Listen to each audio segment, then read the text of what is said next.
Nervis i expectació anit en el concurs infantil de caps d'esquadra que ha celebrat la seva edició número 41 amb un gran ambient convertint la plaça Major en l'escenari d'un dels moments més esperats per als xiquets i xiquetes en les festes. La il·lusió, l'entusiasme i les ganes de representar les comparses mores i cristianes han tornat a ser els grans protagonistes d'un espectacle únic.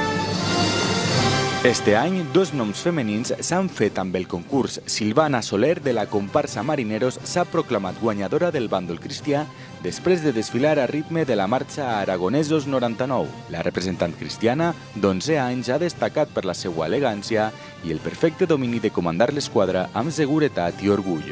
La veritat és que no m'ho esperava, però molt emocionada i també un poc nerviosa perquè no sabia com anava a eixir la primera vegada.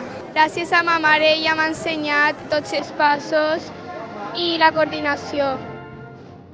En el bàndol moro, la victòria ha sigut per a Berta Galvis, representant de la comparsa Moros Espanyoles, que ha aconseguit el reconeixement del jurat amb una brillant desfilada als compassos de la peça El Càvila. Es dona la circumstància que guanya un altre any més la comparsa dels Moros Espanyoles. Per mi ho han fet tot superbé. Molt nerviosa, però a la vegada molt contenta per participar. Mon pare ha sigut el que m'ha ensenyat i en l'escoleta de Cabos. Un total de 21 xiquetes i xiquets han participat en esta edició del concurs que ha reunit nombrosos espectadors a les graderies i cadires instal·lades a la plaça Major per a gaudir d'una cita plena de música, emoció i orgull fester per a qui seran el futur de les festes.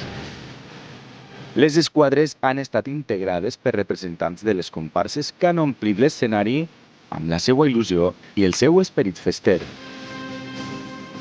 Entre les curiositats d'esta edició destaca que la marxa cristiana que més s'ha repetit ha sigut Aragonesos 99, mentre que en el bàndol moro la peça més interpretada ha sigut El Càvila. Al concurs organitzat per la Societat de Festers, tots els participants han rebut un obsequi, mentre que les guanyadores han sigut guardonades amb una espasa i un sabre que els acrediten com a vencedores d'esta edició.